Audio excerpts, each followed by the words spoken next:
Saturday, October the 5th, USKA Fight Sports returns to its home, the Parkview Inn on Bulldog Drive in Allentown, Pennsylvania, with another pro Muay Thai card. Get your tickets at USKAFightsports.com, USKAFightsports.com. Davis Oracio, am I saying that correctly, Davis? Yes, Davis Oracio. And you are the USKA 185-pound champion and 205, am I correct? I'm the 185 and the 175-pound champion. No, 175. Gotcha. You walk around about 205, though, right? Yeah, at least. How come you don't hold that belt, too? Maybe one day. One day. All right, so let's talk a little bit. Let's review your USKA history. How many times have you fought for USKA? I've had all my professional fights there. And so that's a total of how many? I want to kind of recap those. 4-1. 4-1. Fights. 5 fights. So let's go back to the very beginning. Do you remember the first fight, how that went for you? Yeah, my first fight I took on short notice. I got a call for fighting a really good guy named I can't think of his name. I know his last name is Fisher. Okay. He was a really good fighter. I lost a split decision. I really didn't understand the rules of Muay Thai. I never really trained specifically Muay Thai. I'm a striker, coming from a striking background. So I took the fight to see what would happen. And I thought the fight went very well. He outsmarted me. So, all right. So you took a Muay Thai fight really without Muay Thai experience. Is that what you're saying? Yes, sir. Okay. And then into your second fight, who was that? I fought Dan Dakota. Okay, and that went in your favor, correct? Yes, I won a decision on that one. It was a really good fight. I pretty much just outboxed him. And then you went into your back-to-back fights with Mark Crumrine, correct? Yes, I fought Mark Crumrine the first time at 175 pounds. It was a really good fight. Mark's tough guy. That fight, he caught me, knocked me down. But I got up and he KO'd him about 30 seconds after that. And then we rematched at 185 pounds. So that way, we were both at 100% and same result. Good. When you say the same result, it was the same exact result, correct? Didn't you knock him out both with lead leg knees to the head? Is that correct? Yeah, exactly the same way, just different setups. Right. All right, and then into your fourth win in a row was against Coleman, correct? Is that right? It was against Matt Coleman. Right. Okay. And how did that one end? It went really good. That fight definitely had me amped up because I was told that he had a previous fight before that in Lion Fights, I believe. And so it had me a little more excited. Every fight you like to fight better guys. And he's a very good guy. And he had a hard time making weight, which I understand. It happens in the sport. But, we made it. We made the fight happen. And I dropped him 3 times in the first round, and that was it. Very good. So back to before your first USKA fight, your first pro Muay Thai fight. What was your background up until then? Mostly, I've done pretty much full contact karate since I was 17 years old. Before that, I boxed for a couple of years when I was younger, and I also am an MMA fighter. So I just took everything I learned. I've always been more of a striker. I'm not specifically like grappling too much, but it's part of the sport when you do MMA. So I've always been more of a striker, and I said kickboxing is what I want to try, and I couldn't get a kickboxing fight, so I took an Muay Thai fight. So that's why I got here. Yeah, the reason I mention that is because you go from no Muay Thai experience to losing a good fight to then winning a fight by decision, and then you're on a 3-fight knockout streak. And you didn't just knock these guys out. Coleman you put down 3 times. Crumrine he's a good friend of mine, and yours too, I know. But you put him out. and he went to war a couple times. I watched that guy fight. It is hard to put him down. And yeah, he's a monster. Pretty amazing. So is it your training? Is it your trainer? What do you attribute that success to in that short period of time and really being able to turn this around? I mean, you walked off the street and became a Muay Thai champion. So how did you do it? I mean, I don't know. Personally, I mean, like I said, I've been striking most of my life. I think what the biggest thing for success for me is my style is not like what they're used to. Everyone is traditional. Everyone knows the same thing, you know, roundhouse kicks, switch kicks. I think I just come in with a little different style. You know, I'm a little more like a Dutch style fighter. I throw a lot more hands, a lot more low kicks. I think I'm just more unpredictable, and that makes me hard to beat. All right, well, let's look now at your matchup against Cole Fetzner.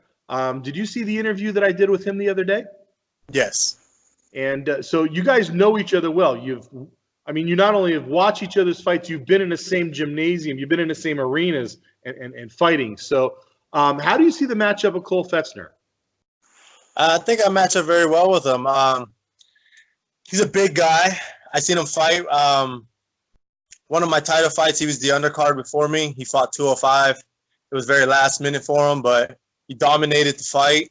He's very good in the clinch, very strong physical guy, big guy just in general. And he has very good, what do you call it, fight IQ. You know, he can think under pressure. I think it's a great matchup. I think it's just going to come down to who wants it more that night. It very well might. I think it's a great matchup. I'm really excited to make this one. Now, he is strong in that clinch. Your knee knockouts have come not necessarily wrestling in the clinch, but just the way you get into the clinch. So how does that dynamic work out? I mean, you catch him and knee him, you get him, but then I see him kind of maybe having an advantage if you don't get him as soon as you get in the clinch. I honestly couldn't say. You know, I'm not the kind of person who who sets game plans like that. I like to just go with the fight because I guarantee, you know, since I've watched him fight, he's evolved and got way better. You know, I guarantee he's, you know, mastered his clinch. I guarantee he's improved in every atmosphere of the fight. You know, but so have I. So, you know, I'm definitely looking to showcase some new things in this fight, and I got some new stuff. Good. So, I mean, he's a pretty high-profile fighter as well, coming out of Canada, Westside Muay Thai. He's fought twice in Lion fights. He's coming off a real big win in Lion fights. This is probably a great time in your Muay Thai career to be fighting a guy like Cole, correct? Yes, it's perfect opportunities. And how do you prepare for this traditional guy? I mean, you're not game planning specifically for a specific fighter. Is that what I'm hearing? Or you're just going to do your thing and that's how it's going to work out for you? Yeah, I don't train specifically for anybody. I say as long as I show up 100% and I leave it all on the table, the better man's going to win, period, because I'm all in. Now, a couple of things. We've been looking for this fight for you for, you know, probably a little over a year, close to a year. Every time we put it up there, Brad Mountain comments. And right? Yeah, so, I know. Brad keeps saying he wants to fight me, but then everything changes right afterwards, so I don't know. Well, I was just going through one of these social medias here, and he commented today, Big Daddy Brad on Instagram, "Hey, I got the champ of the 185. Let's make this balls for my last fight, boys." So, like, it appears to me he's already challenging a winner, but he kind of challenges you every time we put it out there, but we never really get to see him. Looking ahead, if you beat Cole Fetzner, is Brad on your list, or you want that fight? Personally, I've always wanted to fight him ever since we were supposed to fight the first time, and he did get injured. He had like a large cut on his face, I believe. So it never happened, and ever since then, I mean, Brad is I would consider him, someone I know personally and a great guy, tough fighter. I think if I fought him, it would be a very exciting fight because he's very just wild and unpredictable, and my style is completely different than everyone else's. So I think it'd be a good matchup. He ain't getting that W, but I think it'd be a good matchup. And training here for Fetzner, when the fight was set about, I don't know, I guess we did this about 2 months ago. What weight were you at then? What weight were you at now? And how is your weight cut going overall? It's hard to say. I mean, I fluctuate a lot. I work construction. So, I mean, I balloon up, go down, balloon up. So it's really hard to say. I don't really worry about weight until I officially set a fight. And then, I diet, I meal prep, I plan everything out. I get up 4 a.m., do cardio every morning. Now, I set myself up the moment I know it's for sure. Especially, it's sad to say, but as a professional, I've had a lot of fights where, people book me fights and then it never happens. So right. Working full time and dieting and cutting, there's a lot to do when a lot of guys are being unprofessional. Yeah, and you fought at several different weights, I know, and you hold 2 USKA titles in different weight classes. What weight are you most comfortable fighting at? Honestly, I think my best fighting weight would be around 195 pounds, but I don't think there's a weight class there. But that's why I like this weight class. I believe this weight class goes from 183 to 188, technically. So I think it's a perfect weight class. As I get older, I'm 33 years old. I like to go up to maybe 205 personally. Okay, so we'll see. Good. Very good. So you're coming from where? Where in Ohio? I'm coming from Youngstown, Ohio, a little small town. And small town, and that drive on Route 80 is like trees. Mine's more like the hood, just the way it is. I grew up my whole life here. Just a guy who comes from nothing and just trying to make a name for himself and better his life. That's it. So you're bringing some fans out with you, and how does? Yeah, I'm in the process. I'm trying to bring out some fans, some teammates, a little bit of family. I'm doing my best to get as many people out. It's a little hard, it's a little far, but doing my best. And maybe after this fight, maybe we can have something a little closer to home one of these days. Yeah. You allude to that. We talked about that, about moving something out west out there for you. So what do you do in addition to your construction work? Are you a dog breeder? Is that? What do you do in addition to your construction work? Do you breed dogs? Tell us a little bit about that. Yeah. Well, for a living, I pretty much I work as a paver. I work about 12 hours a day, every day. I did usually 5 to 6 days a week. I also do breed dogs. I've been breeding dogs for about 8 to 10 years. Been taking it really serious probably the last 5 or 6 years. I work with a lot of good kennels. I work with a kennel called Top Blue Kennels. I've worked with World's Finest Pit Bulls. We do great business, produce big, beautiful animals. My dogs are definitely some specimens. The USK actually let me walk out with the stud from Top Blue Kennels before. It was pretty awesome. That is awesome. And the reason I mentioned that was because I do always see the pictures online on Facebook, but then I also see you have a unique fan base because of where the kennels are located, where people have bought. So hopefully they come in and support from different directions. So. All right. I think this went really well. Any sponsors you want to thank? Anybody you want to thank? And before we wrap this up, or anything you want to add? Sponsors who have been with me since the beginning: Broke Ass Phone, Top Blue Kennels, World Finest Pit Bulls, and Bare Knuckle Tattoos. They've been with me since the beginning, and I'm gonna ride them all the way out to the biggest show I can get to. You mentioned Bare Knuckle Tattoo, and I heard a word in there, bare knuckle.